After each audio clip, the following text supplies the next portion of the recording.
empiezan a mentir. Pero cuando yo leía el libro de Salmos decía que desde el nacimiento ya mienten. Entonces yo tenía que definir, ¿no? Y tenía que preguntar a la gente también, ¿usted cuándo piensa que el niño empieza a mentir? ¿Cuando nace desde el vientre de su madre o cuando tiene 1 año y 7 meses? Para los especialistas, según la vista experta de los especialistas, 1 año y 7 meses es la edad para empezar a mentir. Pero desde el punto de vista de Dios, dice que desde que nacieron hablando mentira. Entonces, claro, hay una contradicción. ¿Cuándo es? ¿Cuando nace o cuando tiene 1 año y 7 meses? Y yo digo, las dos respuestas son correctas. ¿Por qué razón son las dos correctas? Porque desde el ángulo del especialista, lo que ve el especialista, obviamente, ¿no?, es que el niño está empezando a hablar y eso es algo visible y audible a la vez. ¿Entienden? Pero lo que la Biblia señala no es lo que se ve con la apariencia, no es lo que podemos escuchar con los oídos, no es lo que podemos ver con nuestros ojos. Sino que la Biblia cuando dice que desde que nacieron hablando mentira, se refiere a que en su corazón ya está la facultad, ya está la condición de un día llegar a mentir. ¿Cuándo se manifiesta eso? Según los expertos, dice más o menos al año 7 meses. ¿Me comprenden ustedes? No estoy queriendo darles clases digamos, de educación de los niños, sino que estoy mencionando que realmente esto es la verdad. La Biblia tiene el propósito de mostrarnos a nosotros cómo es nuestro corazón desde el origen.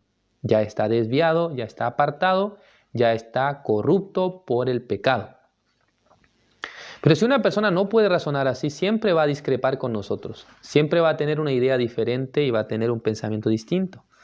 Por eso, de esta condición de pecado, de esta condición apartado, también hoy el hermano Matusalén en el estudio mencionaba el versículo 23 del libro de Romanos. Dice que todos fuimos destituidos, dice, destituidos de la gloria de Dios, dice.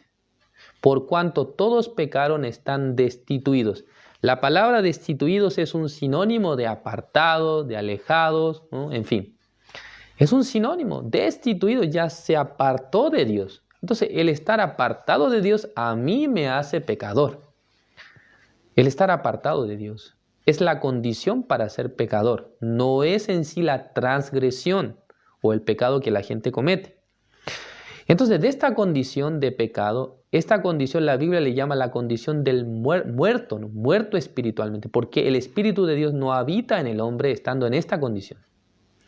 Por lo tanto, de esa condición de estar caído, de esa condición caída de Dios, caída del Señor, de esa condición el hombre tiene que regresar a Dios. Y a esto la Biblia le llama el arrepentimiento.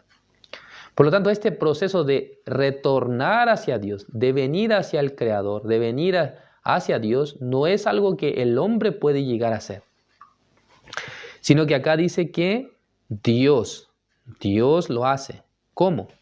El versículo 4, o menosprecias las riquezas de su benignidad, paciencia y longanimidad, ignorando. Esta palabra es la verdad. Ignorando. ¿Qué cosa? Que su benignidad de Dios nos guía al arrepentimiento, o sea, a regresar a Él. No es que el hombre con su esfuerzo lo hace, sino que quien hace este proceso, quien realiza esta obra es Dios. Imagínense un muerto tratando de levantarse, pararse y luego ir hacia alguna dirección. Esto es imposible, ¿no?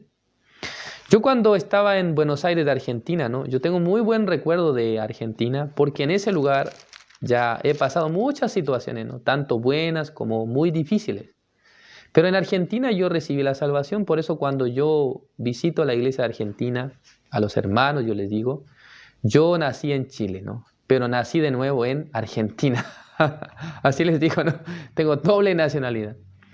O sea, nacionalidad, o sea, de mi cuerpo es chilena, pero nacionalidad espiritual argentina. Es una broma, ¿no? Pero de esa manera yo a veces pienso, porque yo en realidad entendí este evangelio en Argentina, ¿no? Pude entender que Jesús había perdonado mis pecados en Buenos Aires de Argentina, ¿no? Entonces, la condición original mía era la condición de uno que estaba muerto, por eso Nos adelantaremos un poco en el libro de Romanos, aunque no es el capítulo 3 que estamos estudiando hoy, ¿no? Pero en el capítulo 3, en el versículo 10 dice, no hay quien entienda, perdón, el versículo 11 dice, no hay quien entienda, no hay quien busque a Dios. Está escrito así. ¿Cómo el muerto puede buscar al Dios creador? O sea, en él no hay una facultad para hacerlo. No es que el hombre es quien busca a Dios, sino que en algún sentido podemos decir que Dios es el que está buscando al ser humano. Entonces, esa búsqueda del Señor precisamente consiste en llevarlo hacia el arrepentimiento, hacia un corazón en el que no pueda poner la confianza en sí mismo. Hoy día, escuchando el testimonio de hermano Matusalén, podía darme cuenta, ¿no? Cómo él dice que pasó por varias iglesias, por varias, creencias y doctrinas, pero cómo Dios le ha guiado hasta la iglesia Misión Buenas Nuevas. Esto realmente es la obra de Dios, porque ¿cómo puede una persona que aprendió en tantos lugares diferentes enseñanzas y doctrinas llegar finalmente a la Misión Buenas Nuevas? Podemos ver acá que Dios le había guiado al hermano para que finalmente él pudiera escuchar el Santo Evangelio, ¿no? Eso yo pude captar en algunos puntos, ¿no? Porque habló muchas cosas hoy, muchos temas, pero sobre ese punto yo podía pensar, también hacia él, como a cada uno de ustedes también, Dios cómo lo ha guiado para que un día escuche el Evangelio. Ya, esto nosotros no debemos ignorar, hermanos, que Dios es el que ha hecho esta obra. Dios es el que nos ha buscado, Dios es el que ha insistido para que nosotros podamos llegar a un arrepentimiento verdadero y para que podamos creer en el Evangelio.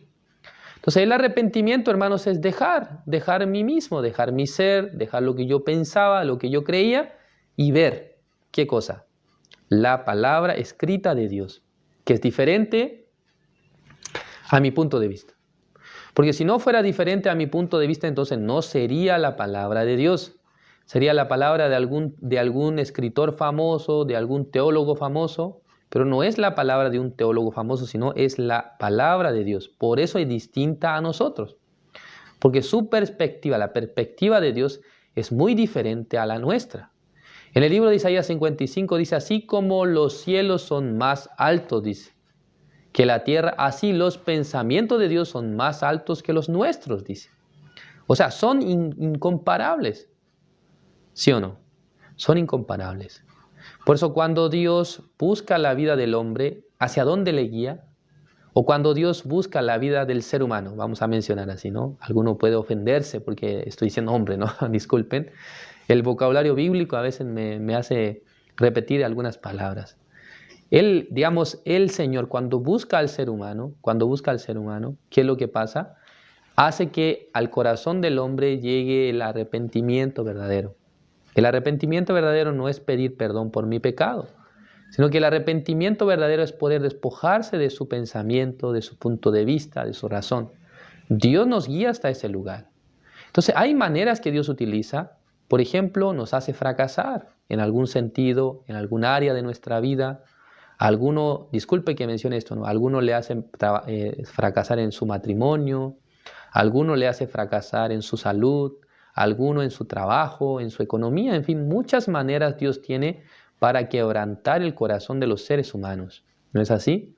En mi caso también Dios me quebrantó en varias áreas, en el área de la familia, también en el área de la académica, en el área también de mi salud y en la parte social, en muchos aspectos, ¿no? Realmente Dios como si fuera que me cercó por todos lados para hacerme entender, hey fulano, tú eres malo, tú no tienes el bien en ti mismo, te crees bueno, pero no lo eres. Para encerrarme, para llevarme hasta esa posición, Dios ha trabajado alrededor de mi vida. Entonces a esto nosotros podemos llamar que Dios nos guía al arrepentimiento, es decir, que produce las instancias apropiadas para que ustedes no puedan menos que recibir la salvación. ¿No es así? No solamente usted, yo también. No estoy hablando de usted, estoy hablando de mí también. Entonces Dios provoca estas instancias para que nosotros vayamos hacia ese lugar. Y luego el versículo 5 dice, pero, en el caso de los judíos, ¿no? Por tu dureza y por tu corazón no arrepentido, atesoras para ti mismo ira para el día de la ira y de la revelación del justo juicio de Dios. Hermanos, ¿cuál fue el problema de las personas que existían en el tiempo de Noé? Ya Dios dijo que todo lo que sale del hombre es de continuo el mal. ¿Ah?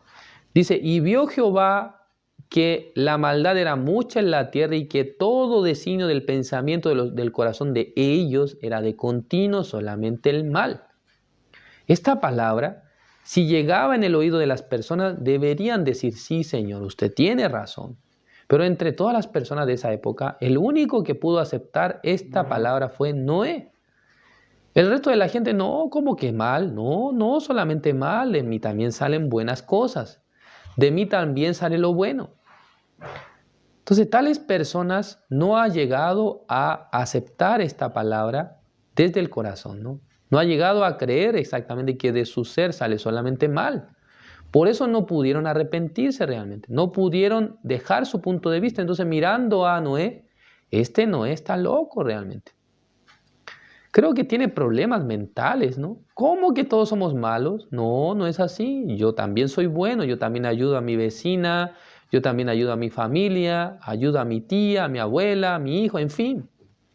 Todo el mundo quería decir algo bueno de sí mismo. Por lo tanto, a esto la Biblia llama dureza de corazón. No arrepentido. Es decir, que no puede reconocer su ser que es perverso, malvado y que está caído de la gloria de Dios. Vamos a ver un versículo, el libro de San Lucas capítulo 7. Siempre que hablo sobre esto me acuerdo de este libro, San Lucas capítulo 7. El versículo, San Lucas capítulo 7, vamos a ver.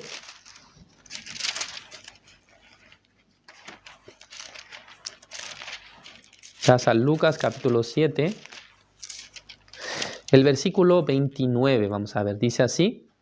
Y todo el pueblo y los publicanos, cuando lo oyeron, justificaron a Dios, bautizándose con el bautismo de Juan. ¿Sí? Cuando Juan el Bautista hablaba a las personas, les hacía entender que todos eran pecadores, ¿no? Eso era la función de Juan. Era preparar, dice, el camino para Jesús. Es decir, que tenía que preparar el corazón de las personas para que pueda realmente entender que son pecadores. Esto es el arrepentimiento. Por eso le llama el bautismo de arrepentimiento para perdón de los pecados. ¿Sí me entienden? Esa es la función de Juan, preparar el camino, es decir, preparar el corazón de las personas para que luego aceptaran el Evangelio. Pero dice que los publicanos y el pueblo, que eran personas que habían cometido pecados, aceptaron, justificaron a Dios. Es decir, justificar a Dios significa, no es que ellos le hagan justo a Dios, sino que justificar a Dios significa que están de acuerdo, ¿entienden? Están de acuerdo con lo que Dios dice. Pero ¿quiénes no estaban de acuerdo? El versículo 30 dice, estamos en San Lucas 7:30. Mas los fariseos y los intérpretes de la ley, que eran las personas buenas de la época, desecharon, dice, los designios de Dios respecto de sí mismos, no siendo bautizados por Juan. Ellos rechazaron los designios de Dios respecto de sí mismos. Ustedes son malos, ustedes son pecadores. No, nosotros no somos así. Nosotros somos buenos, nosotros tratamos de cumplir la ley, somos personas correctas, honestas, sinceras. Ellos rechazaron los designios de Dios respecto de sí mismos. Los publicanos sí, nosotros no. Por eso ellos no se bautizaron, es decir, que no llegaban a arrepentirse. Porque el bautismo es un símbolo del arrepentimiento, ¿no?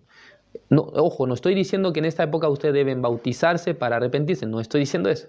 Sino que el bautismo de Juan representaba esto, representaba el arrepentimiento para después recibir el perdón del pecado. Por eso cuando hemos leído el libro de Hechos, vemos que algunos estaban predicando, pero solamente dice, hemos escuchado hasta el bautismo de Juan.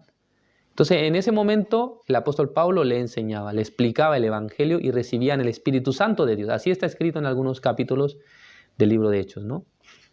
Entonces, de esa manera, si la persona tiene corazón duro, no puede llegar a arrepentirse. Por lo tanto, no llegará el perdón de los pecados a tal corazón. ¿Por qué? Se considera una buena persona, se considera una persona correcta, una persona sincera, una persona que pueda hacer el bien, no más que otro, ¿no? Bueno, yo quería compartir hasta el versículo 16, pero ya se me acabó el tiempo. Así que hoy solamente hasta el versículo 5, ¿no? 5. Hasta ahí llegamos. La próxima vez vamos a culminar esa parte, ¿no?, del estudio del capítulo 2, desde el 6 al 16, ¿sí? Porque toda la explicación tiene mucho contenido, por eso a veces se extiende un poco, ¿no? Pero gracias por su atención. Vamos a orar para terminar. Dios Padre, Señor, le agradecemos. En esta noche usted nos ha permitido compartir la palabra. Nosotros, mirando el libro de Romanos, realmente podemos aprender de la parte más fundamental de nuestra vida de creencia, sobre la parte más importante es el arrepentimiento. Todas las personas en algún sentido deben llegar a este estado de reconocer delante de Dios su condición pecadora. Realmente nosotros nos hemos apartado de Jehová desde el vientre de nuestra madre, estábamos destituidos de la gloria de Dios. Solamente nosotros teníamos que encontrarnos con ese punto, reconocer también en nuestra vida esta condición caída delante de Dios. Señor, espero que todas las personas que escuchan el mensaje, el estudio bíblico, en sus corazones no quieran altercar con Dios, no quieran estar en desacuerdo con Dios, sino que aceptando esta palabra puedan ser personas que, creyendo en la palabra de Dios, puedan tener arrepentimiento en sus corazones y luego en sus corazones llegue la verdad del Señor Jesucristo. Gracias, Señor, por este tiempo. Encomendamos en sus manos todas las cosas. Oramos en el nombre de su Hijo amado, nuestro Señor Jesucristo. Amén.